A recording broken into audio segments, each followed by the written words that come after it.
It seems that it's just me today, but I'm not alone. There's someone rather special with me now, a new team member of ours. You remember the last time we introduced you our new compliance and regulation and security specialist for our platform. And the next person I will introduce to you now will closely work with me and with Dome on some very special things that we will introduce to you and that we will talk about in the coming minutes. So yeah, should we just straight jump in? Achuth, you want to introduce yourself? Sure. So, hey everyone. My name is Achuth. I'm based out of UAE. So I joined Frictionless earlier last month when, Milan really sold me on the entire project. I totally think that it's about time someone brought some legitimacy into the space. A little bit about me. I've set up a blockchain advisory firm. I've focused my whole life around blockchain for the past couple of years. I've been into the space since 2017, wrote a couple of PCs on it. I'm helping out a few projects. So with Frictionless, I aim to, bring some more, add to the team in the sense that with their weekly scrums, which we do now, creating the pitch deck and, all the plans in the pipeline, I just intend to add some genuine value to it. That's just brilliant. And this is where we want to go as well. We want to have a big part of research and development with our platform. And because it's probably one of the most important bits of our platform and should be one of our most important focus at one point. But before that, we have to make sure that everything is sorted on regulation end and everything beyond. Because everyone knows, crypto is still in a gray zone, but it's slowly leaving it, and we might see some heavy regulations coming in over the next months or even weeks, and we want to be in full compliance with that so our platform can grow normally and we are safe on that front. Of course, this means that your investment will be safe as well. So every work that we're doing right now is towards creating the best possible fundament. So your investment is safe by us being able to have progressive and continuous development. And yeah, Achuth, just tell us a bit about the funding possibilities that are there for our project and where are just overall the marketplace for our project, where our project can actually can present itself to the best possible way. If that question was understandable. Right, sure. So again, Frictionless has a really unique value proposition. It's bringing a technical use case into a place that definitely needs some screening and allowing the, more native and new tokens to actually find a place to collaborate and flourish. With the simple concept of the Frictionless exchange itself, I had already brainstormed, I had mentioned to Milan, to a few VCs that I know of. And I think it's quite easy to get a grant for initial development and production phase, since this is something that the market definitely needs. Yeah. People right now, they fall for all of these moonshots, and well, I don't want to speak bad about any token, but it's just high time that something like Frictionless came in, gave investors a sense of safety. Yeah, and that's the thing. Sorry. Yeah, keep going. You're on a roll. So you couple the legitimacy factors that you can bring onto projects, add in use cases. Again, we're integrating all the SOFI use cases as well as the whole no tax, no market impact transactions when you want to move around actual team funds for development. Just too great a value proposition that anyone that is involved in the blockchain space, especially the VCs, they know about it. It's something that they definitely want to learn more of. So I think it's a good start for us to start pitching to a lot of people. Yeah, and this especially now this a lot of people part in your last sentence. This is the thing we figured out over the last weeks when talking about the project, when just having back and forth ideas. Just by the pure nature of our project, the possible user base for our platform is big, really, really, really big. And when you just start with the basis of with just start with a basic number, like the investor number, the token alliance, that we have probably, which should be around 50k to 60k. I'm not quite sure now because some projects were really having long weeks. EBDC, for example, did really well, and HQ as well. And so the token alliance, the growth of the token alliance is something that will reflect and benefit Frictionless always. So the more investors are in those token alliance projects, the bigger our user base will be.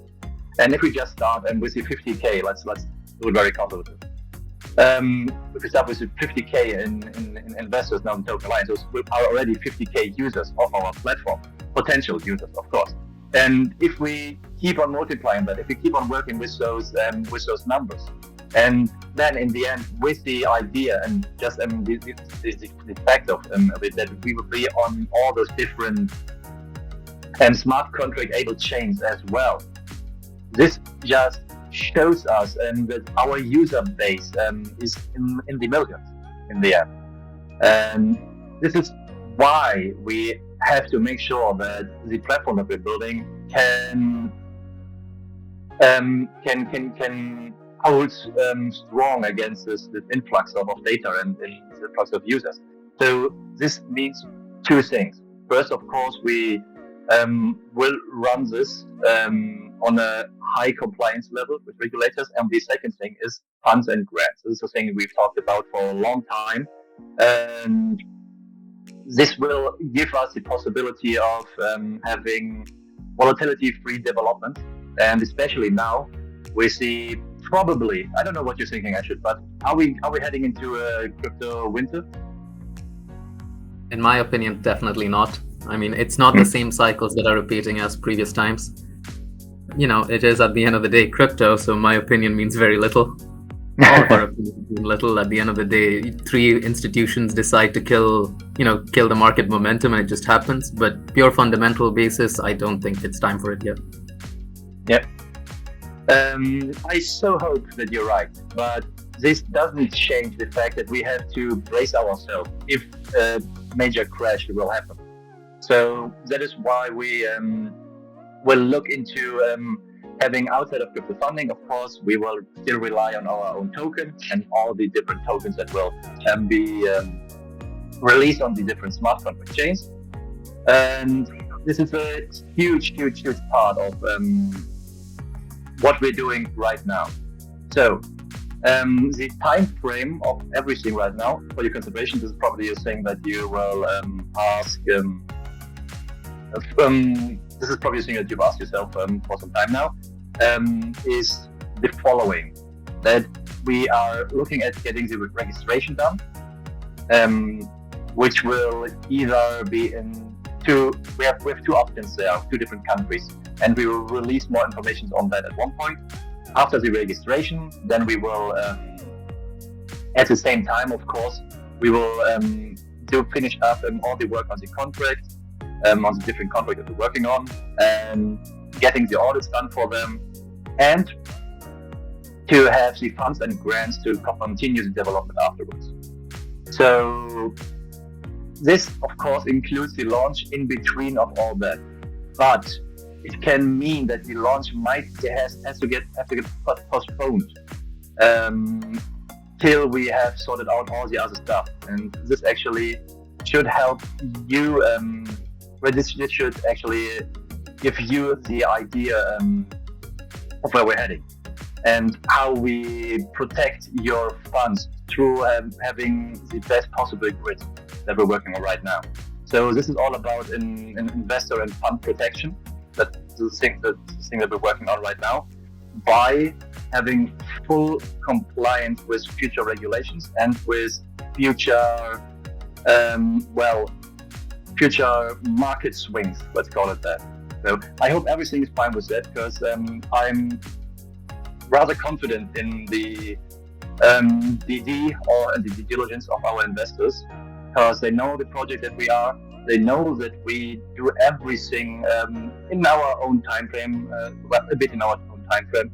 We are we're living a bit outside of BSC, aren't we? Actually, like our project is a bit outside of BSC right now because we are not living off hype. We are not dependent on FOMO. We look into getting the best possible people. We like you, the expertise that we need. Hungry, young, and smart people, which is one of the main focus that we want. SE project will be there for a very, very long time. This is a thing I don't know how many times I've said it now, but probably at one point you need a clicker, Achuth. But frictionless will be here as long crypto exists.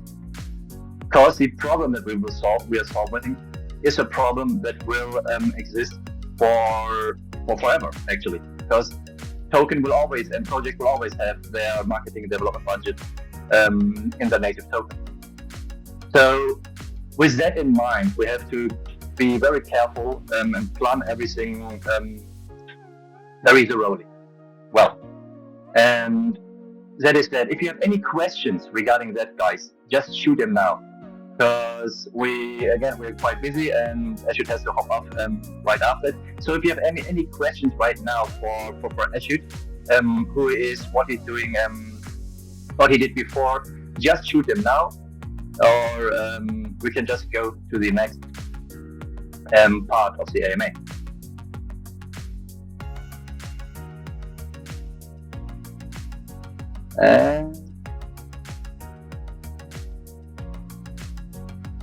We have one second.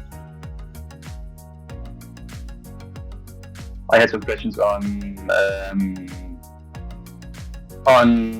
Telegram before. It is of course about the pre-sale, and because we haven't announced all the numbers and all the figures and all the details regarding the pre-sale, of course. That is the development on that one. It's happening at the same time with all the registration and compliance and all those things. So this is something that we do not stress. We rather have the best possible start and the best possible launch, and that's where we're heading. What do you think, Achuth? What is more important, a great pre-sale or a great launch? Okay, see, the way I see Frictionless, it's more than just, I think the token has less relevance than the long-term vision. So in my head, when I think of Frictionless 10 years from now, not only is it a great, platform for developers to use to liquidate their funds in a way that does not affect market prices, it's also not just a place where projects can collaborate, but once we actually get up with our connections to VCs and everything, Frictionless could transform into a reliable incubator for projects that have true potential. An underlying requirement for all of this is having solid foundations, which means proper registrations, complete checks on all regulatory, checks and balances that are there across the world. I think these would be, more of a high priority to do list than getting an explosive pre-sale or focusing too much on the pre-sale itself. Since the pre-sale, sure, it would help people in the short term. Let's say for a week, people would be happy, but that dies down, whereas core fundamentals don't. Exactly. And isn't it like the basic idea of crypto? Well, this is how crypto functioned before the explosion of DeFi and the explosion over the last year. And you have your ICO, of course, you get your funding through that, but then the most focus and most eyes are on the launch. And with all this pre-sale culture on BSC, it got twisted a bit, but a perfect launch, a good launch is still something very important. A good launch doesn't mean an infinite pump at the beginning. A good launch means that we have a good spread of liquidity, that our token is out there, and that the tokenomics are working, and that the things that we have planned with the token, that you can read in the white paper, are working already. For example, the filling up of the secondary liquidity pool. That will be one of the major features of our platform. We connect that to our platform and the AMM, and with the frictionless token that we will have. So, yeah, I'm absolutely with you on that front. That we work a bit more in a classical approach, that we work a bit outside of the pre-sale madness that is happening right now in crypto. And yeah, I'm full on with you on that one. Well, we have lots of pre-sale questions, of course, but there is one thing I'm actually quite interested in. This is what one of the whales asked me a while ago, and that is one thing. It is if Frictionless wins, does this mean that crypto wins? Like, is this the philosophy that we're working on? Like, to be a savior of crypto. This is the question that was asked a while ago that I hadn't had the chance to answer in the previous AMA, but this is like the essence of it. We do not want to be the savior of crypto, of all those projects. We just want to solve the one problem. And if that helps a lot of projects, then this is the best possible thing. And this is what we are having our eyes on. To solve the problem, to build up the platform, and through that help projects. And we are very scarce with buzzwords. I think that is what this question implied. Do you think we should go for more buzzwords, or should we go for more not say exploitive, but more extrovert marketing just to get us out there? Or should we full on just concentrate on the build-up phase that we're in right now, and then do this possibly afterwards, which I don't even think that we need that much for the time.